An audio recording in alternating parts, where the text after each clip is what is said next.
आकाशवाणी संबलपुर आंचलिक खबर पढ़ुचन कृतांजलि त्रिपाठी। जुहार पहला मुख्य खबर। विकसित भारत लक्ष्य पूरा करबार दिगे चाष आउ चाषी मानकर गुरुत्व आयबा दिने आहरी बढ़वा बोली कहले केंद्र कृषि मंत्री। माटिर स्वास्थ्य रक्षा लगी मूल कराजिबा खेत बचाओ अभियान। भुवनेश्वर न थापना हेबा ईएसआई कॉलेज आउ हॉस्पिटल। आयबा केल बाहरबा युक्त 2 परीक्षा फल और राज्यर भिन्न भिन्न जगह न जारी रही गरम। मासर शेष तक दक्षिण पश्चिमी मौसुमी वायु पहुंची पारे केरल।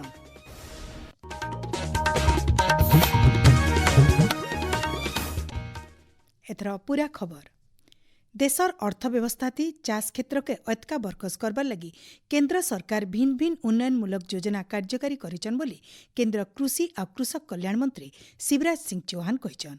भुवनेश्वर ठाणे आयोजित पूर्वांचल राज्यमानकर कृषि मंत्री सम्मेलन थी जोग देकरी श्री चौहान कहिछन विकसित भारत लक्ष्य पूरा करबार दिगे चाष और चाषी मानकर गुरुत्व आयबा दिने आहरी अतका बढ़वा।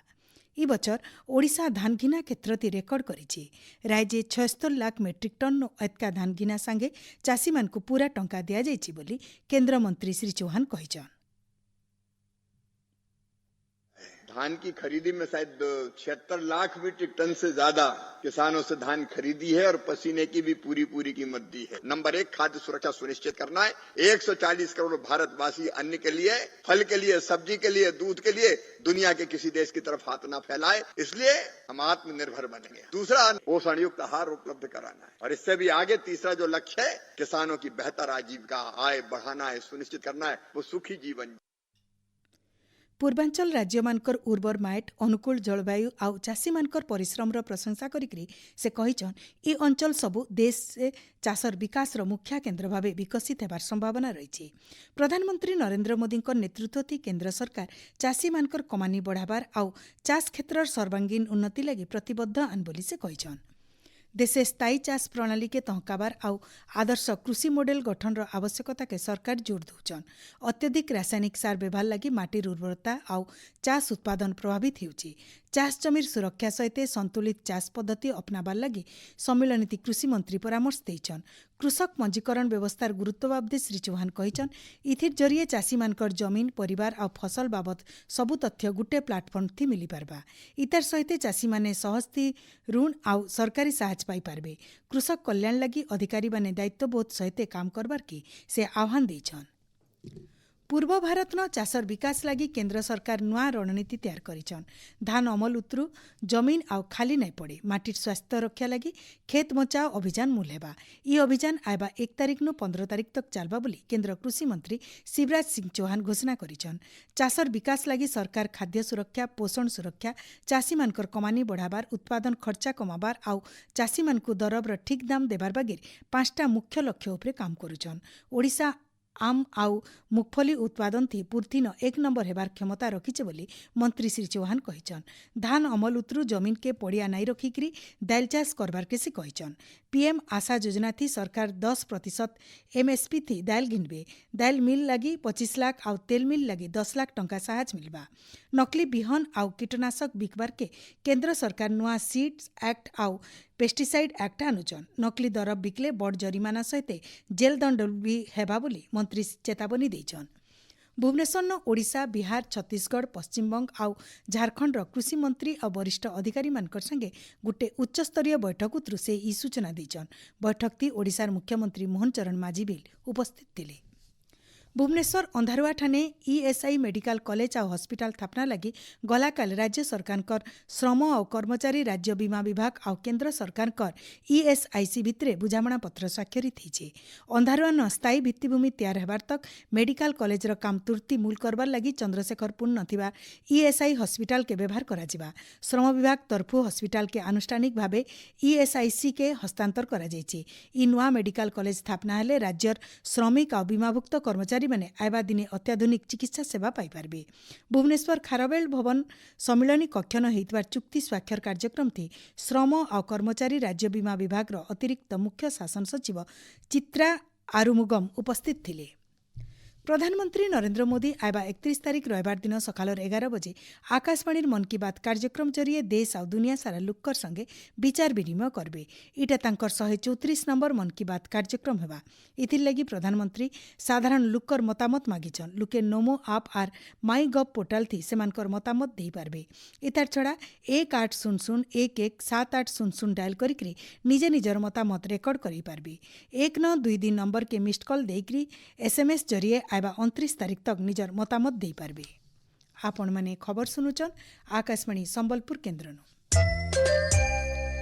राज्य उच्च माध्यमिक शिक्षा परिषद CHSE परिचालित जुक्त 2 परीक्षाफल आयबा काल बाहरबा बोली विद्यालय और गणशिक्षा मंत्री नित्यानंद गंड कहिछन। मैदान 12:30 बजे परिषद कार्यालय न मंत्री श्री गंड परीक्षाफल पुस्तिका उन्मोचन करबे। उपरबेला 3 बजे results.orissa.gov.in आउ result.digilocker.gov.in थी लॉगिन करिकरी छात्र छात्री माने परीक्षाफल जानी पारबे। ई बछर पाखापाखी 4 लाख छात्र छात्री जुक्त 2 कला विज्ञान वाणिज्य और धंतामूलक विषय परीक्षा देछन।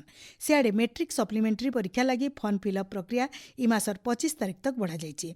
माध्यमिक शिक्षा परिषद बोर्डर सूचना अनुसार मैट्रिक सहित राज्य मुक्त विद्यालय सर्टिफिकेट परीक्षा लगी आवेदन समय सीमा के बिल बढ़ा जाइए। ई बछर मैट्रिक रेगुलार और एक्स रेगुलार परीक्षार्थी 8000 नु एतका परीक्षार्थी अनुपस्थित थिले आउ 17055 जन फेल होते सेमानकु फेर थरे सुजोग देबार लगी सप्लीमेंटरी परीक्षा लगी फॉर्म आवेदन करा जाइए। राष्ट्रीय शैक्षिक अनुसंधान और प्रशिक्षण परिषद NCERT भिन्न भिन्न शिक्षक शिक्षा कार्यक्रम लगी ऑनलाइन आवेदन आह्वान करिछे। 5टा कोर्स 3 आलेखा लगी साधारण प्रवेश परीक्षा CCE 2026 जरिए कराजिबा। आवेदन प्रक्रिया 15 मई नु मूलिचे और इटा जून 5 तारिख तक चलबा। आग्रह प्रार्थी माने CEE 2026 पोर्टाल जरिए आवेदन करि पारबे। परीक्षा जून 28 तारिख दिन सारा देशे कराजिबा बोली NCERT तरफु सूचना दिया जाइछे।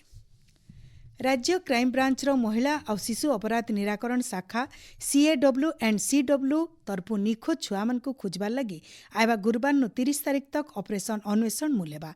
ई अभियान पुलिस अलगा राज्य के जाइकरी निखोज छुआ मन को खोजबा। इथि लगी सबु रेंज IG और DIG को CAW एंड CW तरफु चिठी जरिए जनई दिया जाइए। राज्य पुलिस संगे तालमेल रखवार लगी कमिशनरेट पुलिस सहित 8टा रेंज के दायित्व दिया जाइए। सेमाने पश्चिम बंग आसाम नवा दिल्ली सहित 13टा राज्य के जाइकरी निखोज छुआ मन को खोजबे। ज्येष्ठ मासर अंधार पखर चतुर्थी तिथि अवसरे आयबा काल पुरी श्रीमंदिर महाप्रभु मानकर बनक लागि नीति कराजिबा। 2 नंबर भोगमंडप नीति शेष हेबार बेलबुडर 6 बजे राति 10 बजे तक ई नीति कराजिबा। बनक लागि नीति गोटे गुप्त नीति हेतिबानु महाप्रभु मानकर सर्वसाधारण दर्शन 4 घंटा लागि बंद रहबा बोली श्रीमंदिर प्रशासन तरफु सूचना दिया। विश्व प्रसिद्ध पुरी रथयात्रा लगी 3 रथर 42टा चकर तैयार काम शेष केपे पहुंची। भोई सेवक मानकर देखरेखती सिंगड़ा पिटा काम शेषी। रथ खलान महारणा सेवक माने 2टा धूलीदंडा तैयार करुचन। गुटे छार परीक्षा शेष हितबार बेले 8टा तैयार चलीचे। दोलबे दिन तैयार करा जायतिबा अस्थायी कमारशालान ओझा सेवक माने 3 रथर दंड कंटा तैयार काम जारी रखिछन। दोल बेदिन महाप्रभु मानकर स्नान यात्रा आउ रथयात्रा थी पूजा नीति लगी कुरुम पीढ़ा विजे डोरी आउ पैता प्रस्तुति लगी प्रक्रिया मुलैचे। बौद्ध जिल्लान जनभागीदारी अभियान मुलैचे। जिल्लार बौद्ध हरबंगा आउ कंटामाल ब्लॉक न आदिम जनजाति आदिवासी बहुल गाँव के आयबा 25 तारिख तक खेप खेप करी ई अभियान कराजिबा। जनजाति संप्रदायर सशक्तिकरण सेमानकर ऐतिह्यर सुरक्षा आउ अधिकार के सुनिश्चित करबाटा हेउचे इतार मूल लक्ष्य। तृणमूल स्तर न लोकमानकर सक्रिय भागीदारी सहित इताके कार्यकारी करा जाउछि। पाणीपाग राज्यर बड़भागी जगान गरम आ गुलगुली पाग लगी रही। पश्चिम ओडिशार बड़भागी जगान तापमात्रा 40 डिग्री उपरे रहुतबार सूचना आमको मिली। सुंदरगढ़ सहित राज्यर 8टा जिलार केतरा जगान कालबैशाखीर बोले धोकागड़ीर अनुमान करा जायछि। सियाड़े मौसुमी वायु ई मासर शेष तक केरलम न पहुंचबार लगी पाग अनुकूल रहिছে बोली पाणीपाग विभाग तरफु सूचना दिया जायछि। शेषे मुख्य खबर फेर घाए। विकसित भारत लक्ष्य पूरा करबार दिगे चाष आउ चाषी मानकर गुरुत्व आयबा दिने आहरी बढ़वा बोली कहले केंद्र कृषि मंत्री। माटिर स्वास्थ्य रक्षा लगी मूल कराजिबा खेत बचाओ अभियान। भुवनेश्वर न थापना हबा ESI कॉलेज और हॉस्पिटल। आयबा काल बाहरबा जुक्त 2 परीक्षा फल और राज्यर भिन्न भिन्न जगह न जारी रही गरम। मासर शेष तक दक्षिण पश्चिम मौसुमी वायु पहुंची पारे केरल। आजिर आंचलिक खबर इन शेष ହେଲା। जुहार।